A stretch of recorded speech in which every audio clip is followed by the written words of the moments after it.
आज हम लोग मैथ्स ठीक ऐसे इंपॉर्टेंट टॉपिक के बारे में बात करेंगे, गुणनखंड, ठीक है, जिससे हर एग्जाम में लगभग 1 से 2 क्वेश्चन श्योर पूछे जाते हैं। और अभी जो हाल ही में आपका एग्जाम लगा है सीटेट 2022 जो दिसंबर में होने वाला है, उसके लिए भी ये टॉपिक एकदम मोस्ट इंपॉर्टेंट है, क्योंकि इससे 1 नंबर का श्योर क्वेश्चन पूछा जाता है। 4 प्रकार के क्वेश्चन इस टॉपिक से पूछे जाते हैं। तो वो आपसे कुल गुणनखंडों की संख्या पूछ लेगा, या विषम गुणनखंडों की संख्या पूछ लेगा, सम गुणनखंडों की संख्या पूछेगा, या फिर आपसे वो गुणनखंडों का योग पूछ लेगा। ठीक है, तो आज हम लोग पहले टाइप के बारे में बात करेंगे कि कुल गुणनखंडों की संख्या कैसे ज्ञात की जाती है। पहली चीज आपको ये पता होना चाहिए कि आपको कुल गुणनखंड क्या होते हैं, गुणनखंड होते क्या हैं। जैसे मैं कोई संख्या लिख दूं 12, ठीक है, 12 के गुणनखंड कितने होंगे, तो आपको क्या बताना होगा कि ऐसी सभी संख्या जिससे 12 पूरी तरीके से विभाजित हो जा रहा हो, ठीक है, 12 पूरी तरीके से कट जा रहा हो, वो क्या होते हैं, गुणनखंड होते हैं। ठीक है, 12 कौन कौन सी संख्या होती है, एक तो 1 से दुनिया की सारी सभी संख्या कट जाती हैं, फिर 2 होगा, ठीक है, 3 से कट जाएगी, 4, 6 और 12, ठीक है, ये ऐसी 6 संख्याएं हैं जिनसे 12 पूरी तरीके से विभाजित हो जाएगा। तो ये 12 के क्या है, फैक्टर्स हैं, गुणनखंड हैं। ठीक है, तो 1, 2, 3, 4, 6, 12 ये सभी संख्याएं क्या है, 12 के गुणनखंड। और कुल गुणनखंडों की संख्या कितनी हो जाएगी, 6 हो जाएगी। अगर इसी मेथड से हम बड़े क्वेश्चन सॉल्व करें, जैसे मैं दे दूं 500 के निकाल के बताओ, 96 के निकाल के बताओ, 150 के निकाल के बताओ आप कुल गुणनखंडों की संख्या, तो इस मेथड से आप गलत कर दोगे। ठीक है, तो हम लोग यही सीखेंगे कि इसको किस मेथड से करना है कि कुल गुणनखंडों की संख्या आप आसानी से सॉल्व कर ले जाओ। पहला क्वेश्चन मैं ले रहा हूं यही सेम क्वेश्चन कि 12 के कुल गुणनखंडों की संख्या क्या होगी। 12 के कुल गुणनखंडों की संख्या क्या होगी, कुल गुणनखंडों की संख्या। ठीक है, तो इसमें देखिए मैंने यहाँ पे लिख दिया है 2 स्टेप होते हैं। अगर इन स्टेप्स को आप फॉलो करोगे तो आपका आंसर जो है आसानी से आ जाएगा। पहला स्टेप क्या कह रहा है, पहला स्टेप कह रहा है कि दी गई संख्या के अभाज्य गुणनखंड निकालते हैं। क्या करते हैं, अभाज्य गुणनखंड निकालते हैं। जो भी संख्या आपको दी जाएगी उसके आप क्या निकालोगे, अभाज्य गुणनखंड निकालोगे।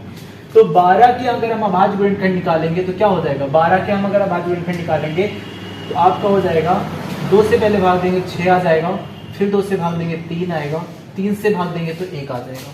ठीक है, तो ये आपके 12 के क्या निकल के आ गए हैं, अभाज्य गुणनखंड। इसको अगर हम घात के रूप में लिखेंगे तो 2 की घात 2 गुणे 3 की घात 1। ये स्टेप 1 हमने कंप्लीट कर लिया। स्टेप 2 क्या कहता है कि अभाज्य गुणनखंडों की घात में 1 जोड़कर आपस में गुणा करते हैं। क्या करते हैं, अभाज्य गुणनखंड जो भी आपके होंगे उनकी घातों में 1 ऐड करके आपस में क्या करेंगे, गुणा करेंगे। यहाँ पे 2 की घात क्या है, 2 है, और यहाँ पे क्या है, 3 की घात क्या है, 1। ये होता है आपका बेस, और ये उसकी पावर या एक्सपोनेंट या घात बोलते हैं। ये आपका बेस या आधा, ये उसकी पावर होगी।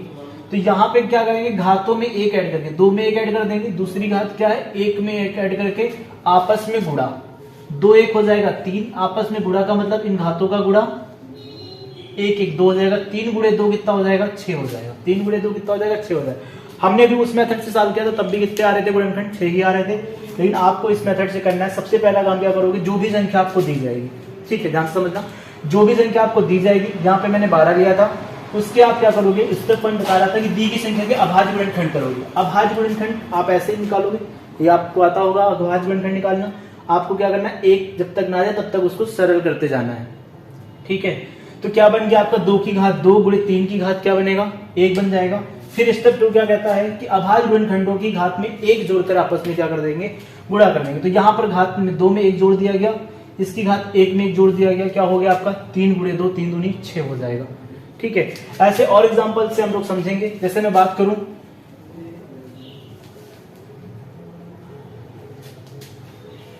अगला एग्जांपल अगर मैं ले लूं 96, ठीक है, 96 की कुल गुणनखंडों की संख्या बताइए। ये क्वेश्चन आपका सीटेट 2018 में पूछा गया है। सीटेट 2018 के एग्जाम में पूछा गया था कि 96 की सभी संभावित गुणनखंडों की संख्या ज्ञात करो। देखिए वही सेम प्रोसेस करेंगे। संख्या के पहला काम क्या करते हैं, दी गई संख्या के अभाज्य गुणनखंड करेंगे। 2 से 96 को भाग देंगे 48 आ जाएगा, ठीक है, 48।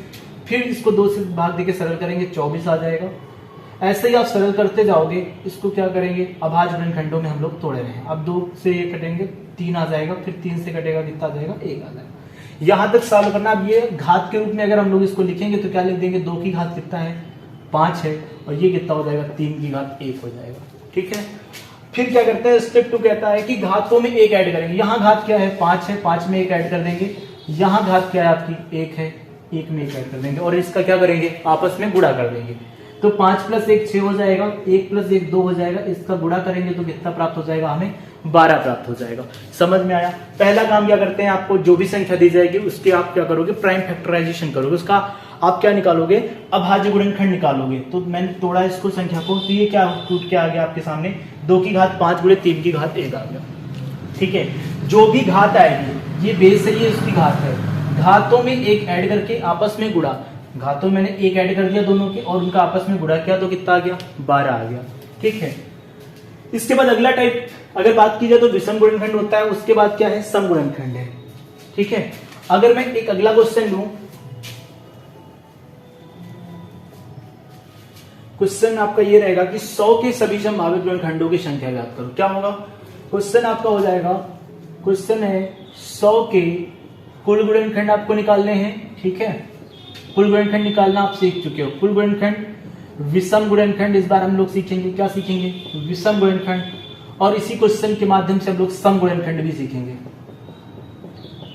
ठीक है, तो 100 के सभी संभावित गुणनखंडों की संख्या, सेम वही मेथड रहेगा आपका। क्या करोगे, 100 को आप अभाज्य गुणनखंडों में तोड़ लोगे। ये आपका हो जाएगा 25, 5, फिर क्या हो जाएगा 5 हो जाएगा। तो यहाँ पे आपको क्या मिलेगा, इसकी घात में चेंज करने पे मिलेगा 2 की घात 2 × 5 की घात 2।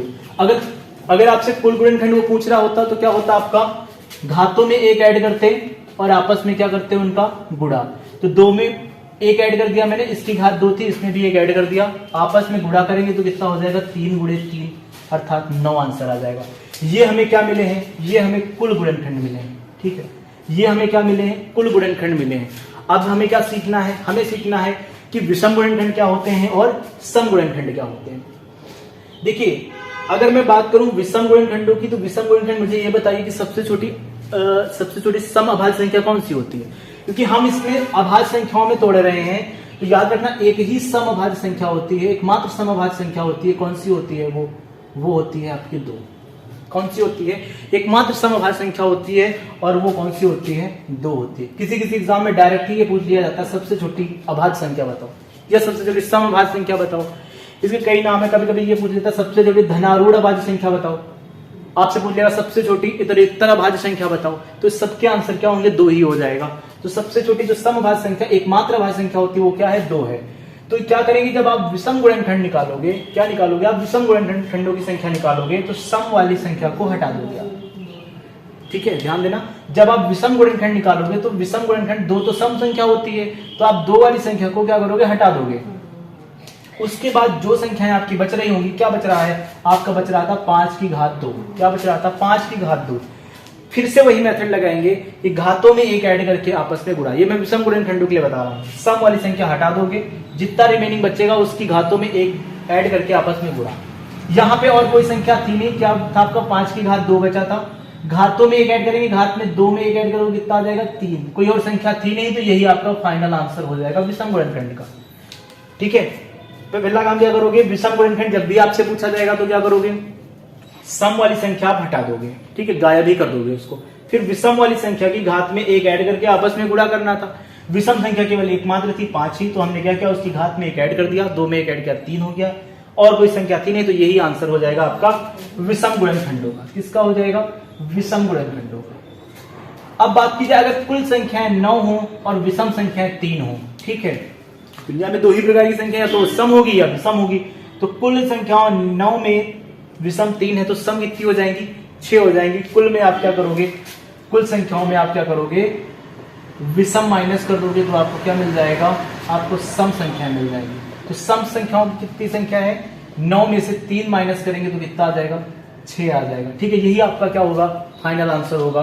तो इस क्वेश्चन में 100 के सभी सम गुणनखंडों की संख्या क्या की है, टोटल आई थी 9, विषम गुणनखंड आए 3, टोटल में से विषम आप घटा दोगे तो क्या मिल जाएगा, सम संख्या मिल जाएगी।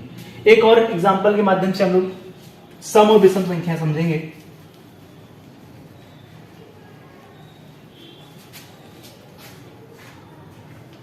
अगर मैं बात करूं 150 के कुल गुणनखंड आपको बताने हैं सम गुणनखंड बताने और विषम गुणनखंड बताने।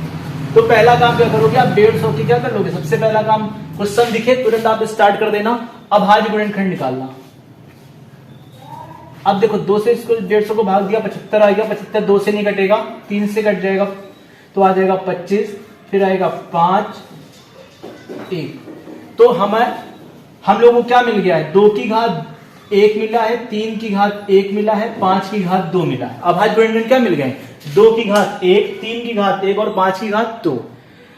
अगर कुल गुणनखंडों की संख्या पूछा जाए तो पहला नियम, घातों में 1 ऐड करके आपस में गुणा। घात क्या है, 1 है, यहाँ पे 1 है, यहाँ 2 है, 1 में 1 ऐड होगा, इस वाले 1 में 1 ऐड होगा और इस 2 में 1 ऐड होगा, क्योंकि सभी घातों में आपको क्या करना है, 1 ऐड करके आपस में गुणा कर देना। ये 2 गुणे 2 गुणे 3, 2 दूनी 4 दें 12। ठीक, ये आपका टोटल आंसर आ गया।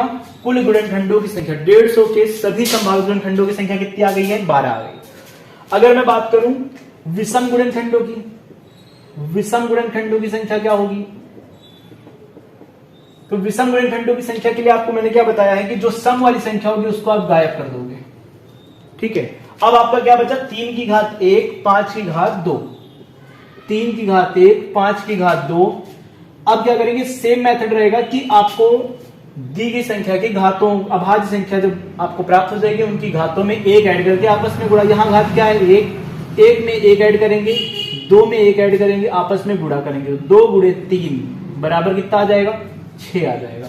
ठीक है, तो ये आपके क्या आ गए विषम गुणनखंड। टोटल कितने थे, 12। अगर 12 में से 6 विषम है तो सम कितने हो जाएंगे, सम हो जाएंगे 12 माइनस 6 बराबर 6 आंसर आ जाएगा। ठीक है, इस तरीके से हम किसी भी दी गई संख्या के कुल गुणनखंडों की संख्या, सम गुणनखंड और विषम गुणनखंडों की संख्या ज्ञात कर सकते हैं। अगर आपको कोई चीज ना समझ में आई हो तो आप कमेंट बॉक्स में पूछ सकते हो, और एक क्वेश्चन मैं आपको होमवर्क के तौर पे दूंगा। बाकी मैं कल या नए अगले वीडियो पे बात करूंगा गुणनखंडों के योग टॉपिक पे। ठीक है, गुणनखंडों का योग कैसे करते हैं इसको हम अगले वीडियो में डिस्कस करेंगे। और आपको सॉल्व करना है 200 के सभी संभावित गुणनखंड, कुल गुणनखंड बताने रहेंगे आपको। ठीक है, विषम गुणनखंड आपको बताने हैं और सम बताने हैं। कमेंट बॉक्स पे आप लोग इसके आंसर छोड़ दीजिएगा। आज यहीं तक, बाकी मुलाकात होगी अगले वीडियो में।